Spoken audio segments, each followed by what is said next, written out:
Bacana, isso.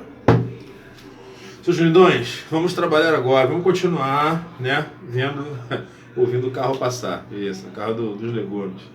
Vejam bem, galera, vimos o Voltaire, né, do iluminismo francês. Agora vamos ver um segundo cara que, olha só, o Voltaire é bravo, sim, mas o lance do Voltaire é aquela ideia da liberdade de expressão, da ciência do progresso como formas do ser humano evoluir, ok? Agora vamos ver um cara que tem mais conteúdo para a gente estudar, que é o nosso amigo Montesquieu. Olha só, eu nem lembro o nome dele, é Charles alguma coisa, mas ele é conhecido como Montesquieu, isso que importa. Vejam bem, ele era o barão de Montesquieu.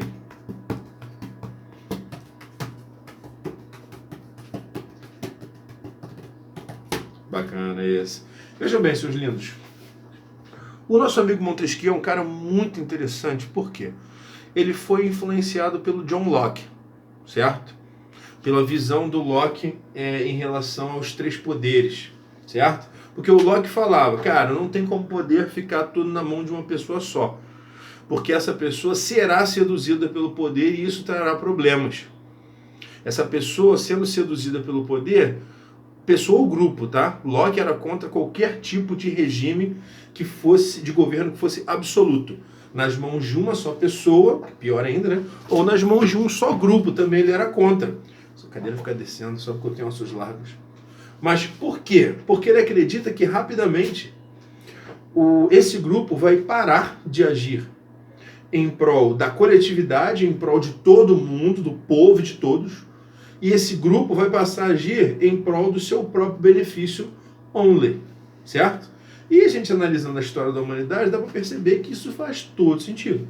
Essa preocupação do Locke é absolutamente correta, certo? Locke é o nosso amigo, né, empirista britânico, nosso camarada inglês.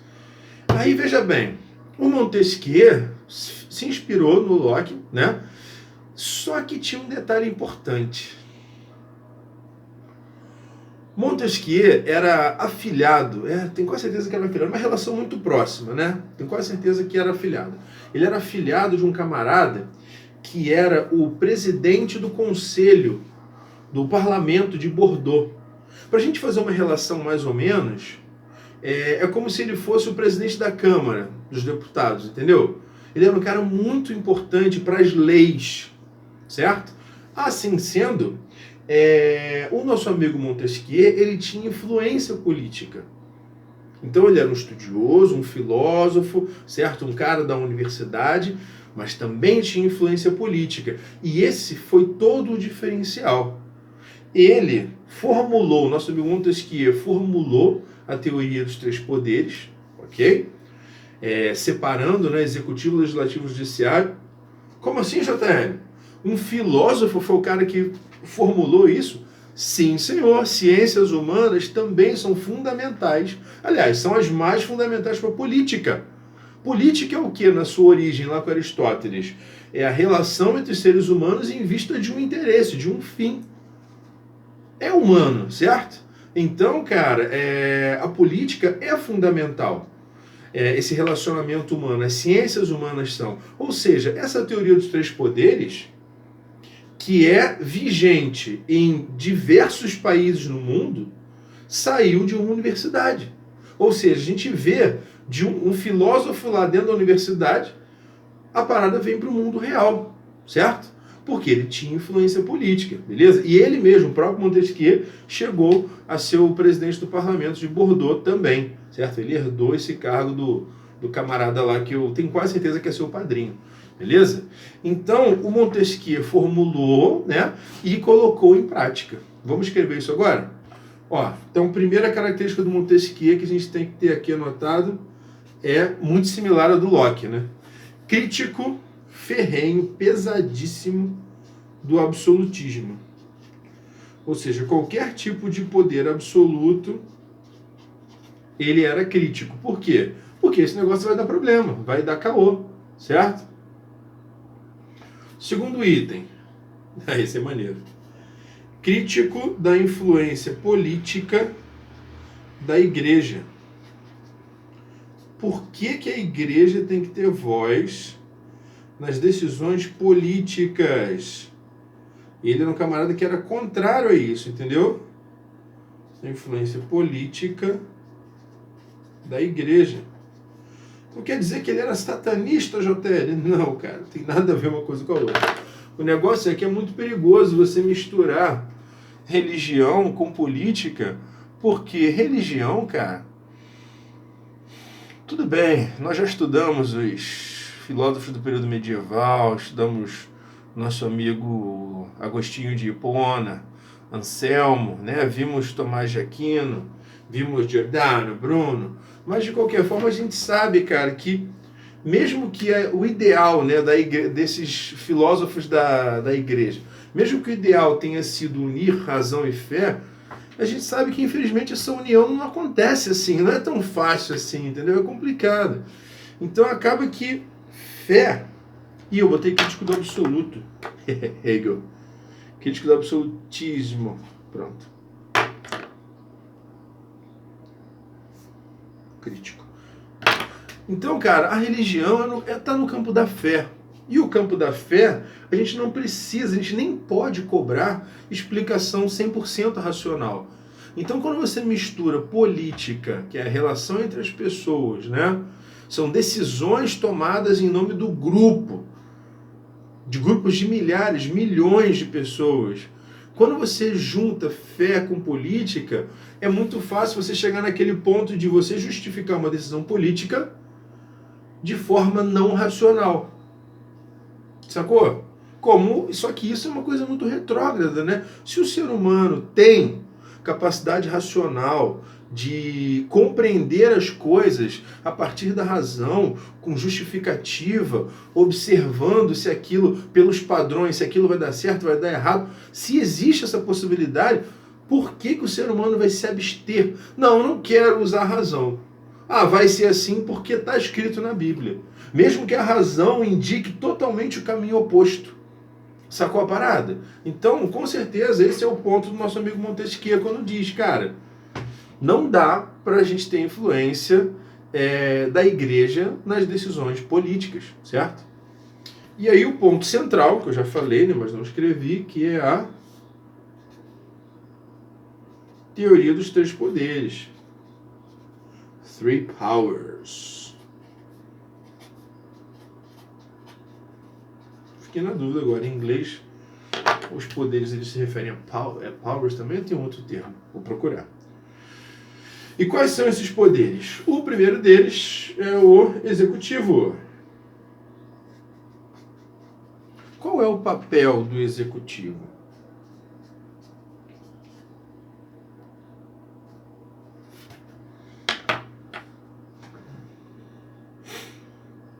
O dever do executivo é administrar. Essa é a tarefa dele.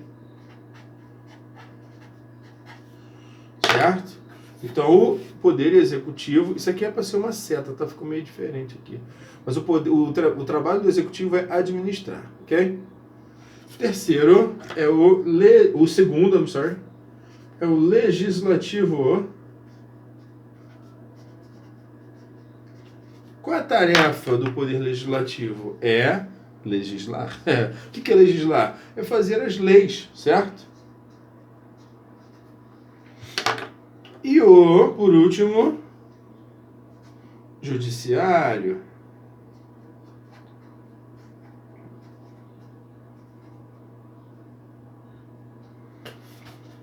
Qual é a tarefa do poder judiciário? É julgar.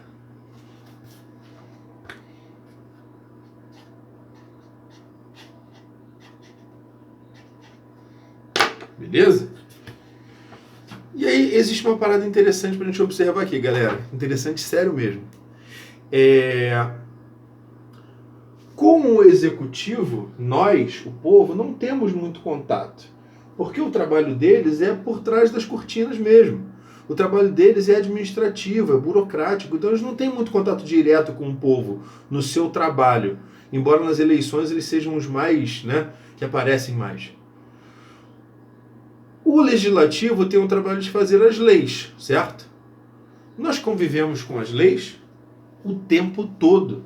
As leis regem o nosso dia a dia. As leis regem as nossas atitudes. Sacou? Por exemplo, vocês sabem que eu sou calorento pra caramba, né, cara? Pô, tem dia que eu tô com vontade de estar andando na rua e tirar as calças. Porque aquele calorão, verão e usando jeans. Teve até uma época que um amigo meu, minhas histórias, um amigo meu me sugeriu, não que eu andasse sem calças não, ele me sugeriu que eu mudasse a minha vestimenta, que eu passasse a usar roupa social. Porque ele jura pra mim de pé junto que calça social é mais fresca do que calça jeans. E eu até acredito, entendeu? E aí eu pensei em fazer essa mudança, mas sabe aquela mudança que você fica, deixa pra amanhã. E lá se vão uns 5 anos que ele me deu essa ideia. Mas eu cheguei a considerar sério. Eu cheguei a pesquisar preço em loja e tal, mas eu fui deixando pra lá. O que acontece? Tem alguém me ligando aqui, enchendo a paciência. Sai daí. Isso, saiu. Então olha só, o que acontece? O nosso querido amigo, o poder legislativo, ele está conosco o tempo todo, ele faz parte do nosso dia a dia. Eu vou tirar as calças na rua porque está um calor horrível. Não, cara, você é preso. E olha só, não é nem questão de fazer atentado ao pudor. Pense bem, vamos supor que eu esteja com uma camisa bem comprida. Então eu sei que por mais que eu esteja, ou então que eu esteja de repente com aquela cueca samba canção, que é tipo um short. Cara, de qualquer forma, se as pessoas me virem no meio da rua, tirando as calças, guardando na mochila e andando de cueca, cara, um guarda vai me parar. É a lei. Então, estão entendendo por que eu estou usando esse exemplo bobo, divertidinho? Para vocês entenderem que as leis governam o nosso dia a dia. As leis governam as nossas decisões, certo? É assim que funciona. Então, por isso, o nosso amigo Montesquieu considerava o legislativo o mais importante dos 3 poderes. Por quê? Porque ele é aquele que está em contato com o povo, e o povo está em contato com ele o tempo inteiro, certo? Executivo, a gente praticamente não tem contato. O trabalho deles é administrativo, certo? O legislativo, cara, as leis guiam o nosso dia o tempo inteiro, os nossos dias. E o judiciário? O judiciário se alguém descumprir as leis, ele vai ter que lidar com isso aqui. Certo? Então, em tese, se você não fez nenhuma besteira, você está de boa.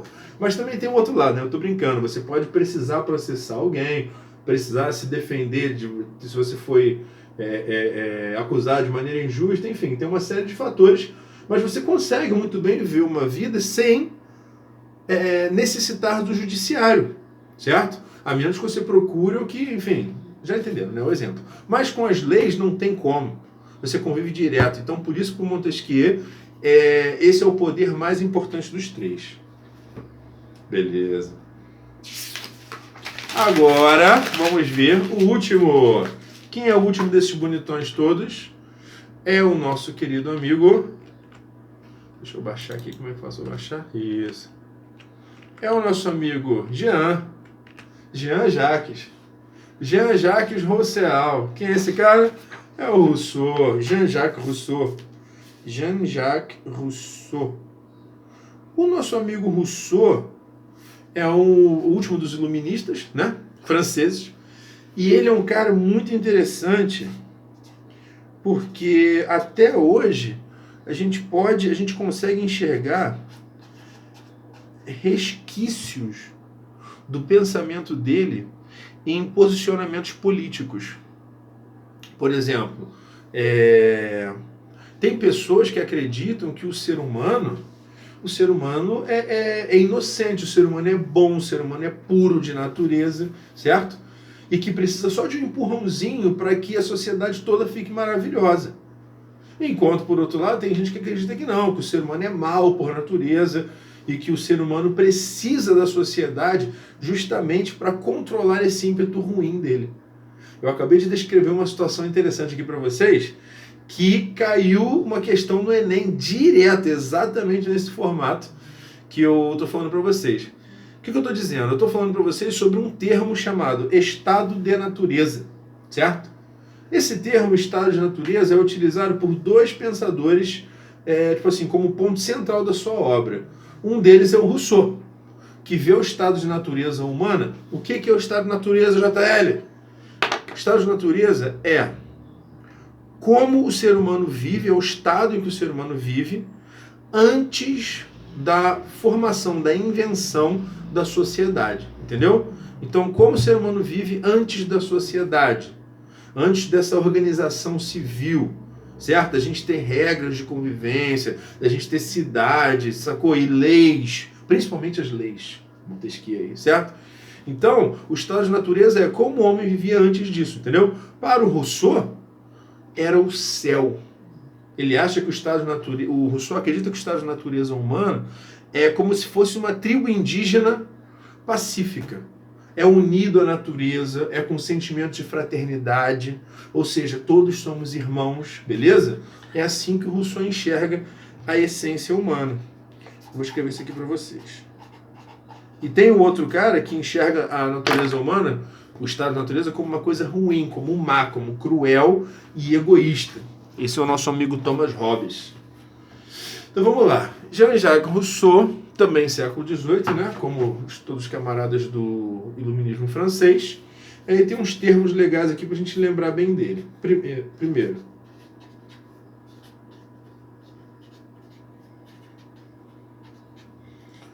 bom selvagem.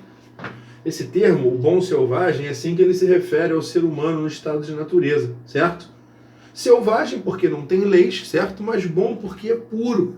Ele acredita que o ser humano é bondade, é tranquilidade total. Qual o termo? É inocência. O ser humano tem como característica da sua origem, do seu estado de natureza, a inocência, beleza? Aquilo que eu falei para vocês.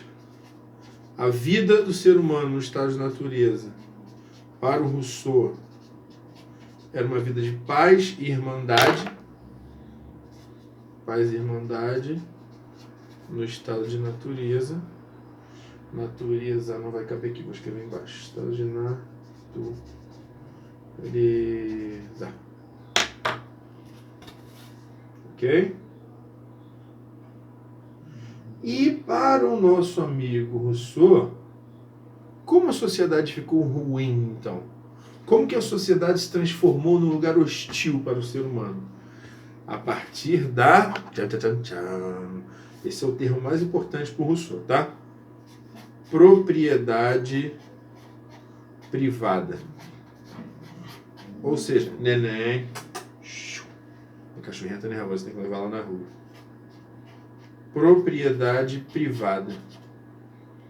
O que você quer dizer com propriedade privada, JL? Cara, isso é meu, não pega. Não quero nada que seja seu. Isso é propriedade privada. Privada é tipo particular, entendeu? Uma coisa que pertence a mim e não a outra pessoa. Aquilo pertence àquela outra pessoa. Então eu não posso ter contato, certo? O grande mal da humanidade é a propriedade privada. Para o nosso amigo Jean-Jacques Rousseau. Calma, Vivi, você não é privada, não.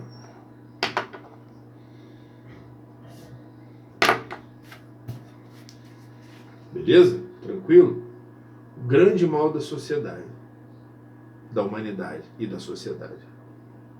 O homem nasce bom, cara, para o Rousseau. É a sociedade que corrompe, certo?